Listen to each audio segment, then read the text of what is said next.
the opponents are sort of pushing forward a number of myths. One of them is that what Obama's doing is any different from what Bush did. They're doing almost exactly the same thing. And the other thing is there's a myth that somehow that the military system is tougher and it can make people talk, and that the trials are tougher. And in fact, if you look at the record, it just doesn't stack up. It's actually not so.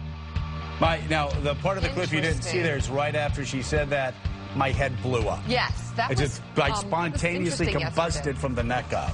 Yeah. Right there. It's all right. Joining us from Washington, former speechwriter to President George W. Bush, Mark Thiessen. He's the author of the book, Courting Disaster, How the CIA Kept America Safe and How Barack Obama is inviting the next attack. Mark, not sure that's you fair. just heard. Will you let the guy talk? My God. Just saying. My God, you Marxists, please. We're socialists, we're not Marxists. Okay, there's a by big the way, difference. Joe, I don't read Karl Marx before I go to bed, so you got an ally here. I got one guy finally. You watch, they're not going to let you finish the sentence. So let me ask you, Mark, you heard Jane Mayer yesterday say that, my gosh, there's no difference between reading somebody their Miranda rights and what the military did as far as performance goes. Why was Jane Mayer wrong yesterday, in your opinion? Well, I think you pointed it out very well. Listen, Barack Obama has eliminated the CIA's interrogation program, which is the single most successful and important intelligence program we have in the war on terror and possibly in the history of the CIA. You know, if you got to think back to the period after 9/11, we didn't even know who hit us. We didn't know that Khalid Sheikh Mohammed was the mastermind of 9/11 or the operational commander of al-Qaeda. And then we started rounding up these terrorists. We caught Abu Zubaydah. We caught Ramzi bin al-Shib and KSM. And these guys provided us information under questioning by the CIA that stopped a number of terrorist attacks. They were planning to blow up the U.S. consulate in Karachi, Pakistan. They were planning to blow up our Marine camp in Djibouti. They were well on their way to recruiting a cell of terrorists who were going to fly an airplane into Heathrow Airport and buildings in downtown London. And they were going to, and KSM had recruited a cell of Southeast Asian terrorists called the Garaba cell because he knew he'd be on the lookout for Arab men to fly an airplane into the Library Tower in Los Angeles, the tallest building in the West Coast. This program is why we did not have another 9/11 after the attack. Lawrence O'Donnell. It's just vital. Well, you're lying about the West Coast thing. That's been covered very clearly. But you actually have, you as a former speechwriter in the White House, you took an oath of office when you took that job that you might or might not remember. You actually publish a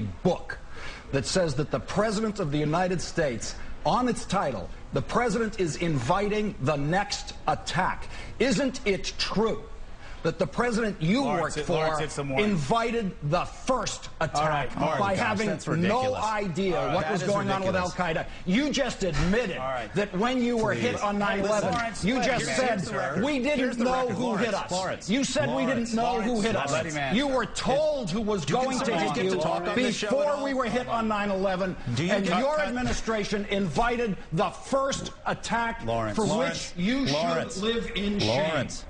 Lawrence, go. Listen, here's the record. When the Obama administration's approach, this law enforcement first approach, was working, the 1993 World Trade Center bombing, the bombing of the USS Cole, the bombing of our embassies in Karachi, and the 9/11 attacks. After the CIA, can I get a word? Wait, let's stop. After the CIA took over, no attacks. No attacks. We're going to break right now. We're going to break right now. We'll be right back, and I'm going to be interviewing Mark by myself. We'll be right back. Telling me you're a genius since you were 17. In all the time I've known you, I still don't. Yeah. So the meds, if you don't balance the meds just right, that happened to me the other night. Crazy. Lawrence.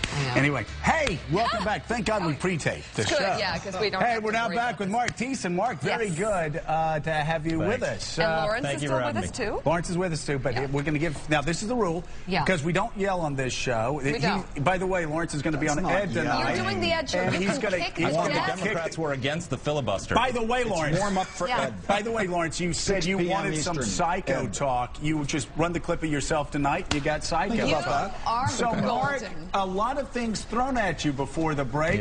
We're going to let you talk. Mika's going to have a question. Lawrence is going to get 30 seconds at the end, and then you're going to have a 30-second response. Go, Mark. Well, first of all, you know, I'm alleging that the CIA program was the most effective intelligence program we've ever had. You don't have to take my word for it. Let me read you a quote from John Brennan, the Obama administration's top counterterrorism advisor, in an interview with Jane Mayer in 2007. She asked him whether enhanced interrogation techniques were necessary to keep America safe, and he replied, "Would the U.S. be handicapped if the CIA was not, in fact, able to carry out these types of detention and debriefing activities? I would say yes." So John Brennan, if you take his words for it, in 2007, Barack Obama has handicapped this country by eliminating the CIA's capability to question and interrogate senior terrorist leaders.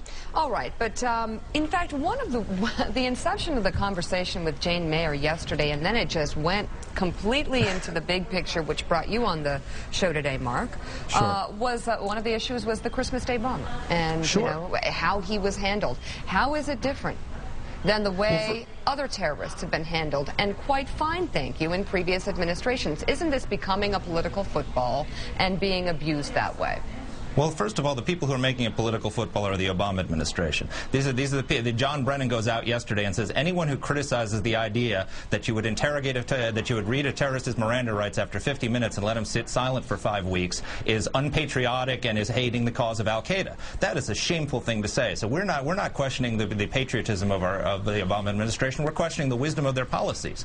The reason we were caught blind on Christmas Day is because on his second day of office, Barack Obama eliminated our capability to capture, detain, and effectively interrogate terrorists. When I was writing this book... Let me stop you there. No, it is true. And this is something that yesterday I actually had somebody in the intelligence agency call me up and say, Joe, you were suggesting that we should have put the Christmas Day bomber into how did Richard Reed... Hold on. How did Richard Reed you made us a promise. I'm going to ask you to sit in your corner. Richard Reed. I just want those running on Richard Reed. I'll take on Richard Reed. I have a point that I need to make that is an important point, and that is yesterday I asked Jane Mayer why we didn't put the Christmas Day bomber into the program. My intel source called me up and said the program no longer exists. All we have now is the FBI capturing, reading them their Miranda rights. So this program, and Americans don't know it, this program that we're debating has been wiped out. We don't have two choices anymore, do we?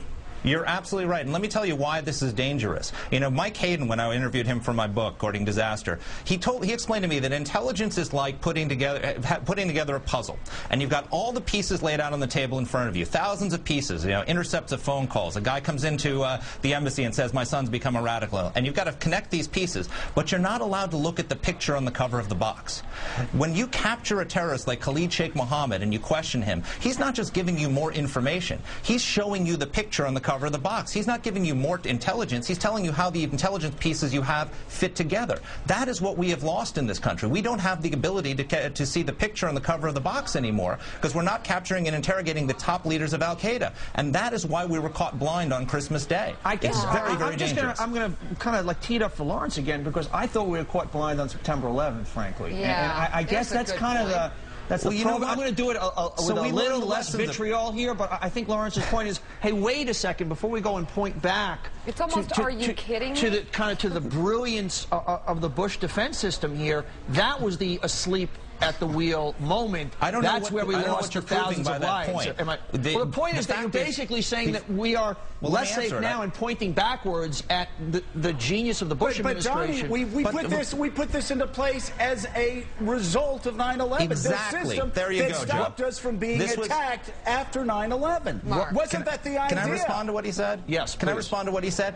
We were caught blind on 9/11. You're absolutely right because we weren't capturing and interrogating these terrorists. Caught blind. I got a problem with that. We corrected course, and we set up a system where we could capture terrorists, find out what they knew. We didn't know who Khalid Sheikh Mohammed was even, and now the Obama administration has thrown that out and gone back to the pre-9/11 approach. I mean, the fact that we made a mistake and we didn't stop 9/11 doesn't prove your point that we should go back to what we were doing that led to 9/11. Here we go. Lawrence, you have 30 seconds, and then Mark gets a response. Ready, go. Okay. Mark, I'm wondering about your own personal experience with torture. I know you grew up in the richest zip code in America, in the Upper East Side. You went to the only boarding school in Connecticut that I know of that has a golf course, as well as two skating opposition research.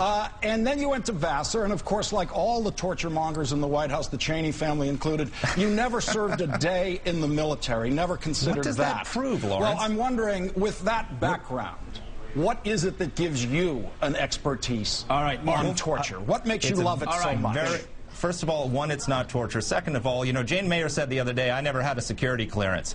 So basically she said that she doesn't know what she's talking about. I had a security clearance. I was read into the CIA program. When President Bush wrote his speech and did a speech in September 2006 to reveal this program, I was taken into a secure room in the National Security Council. I was given access to all of the intelligence this program produced, and I actually met with the actual interrogators who interviewed Khalid Sheikh Mohammed and got the information to stop attacks. You did yours in about 25 seconds. We're going to have you guys back for a full 3 hours. Mark, thank you so much. It was interesting. I've got to say, we don't usually do the crossfire thing here, but what can I say, Lawrence? Lawrence needed something for Ed tonight. You got it. He got it.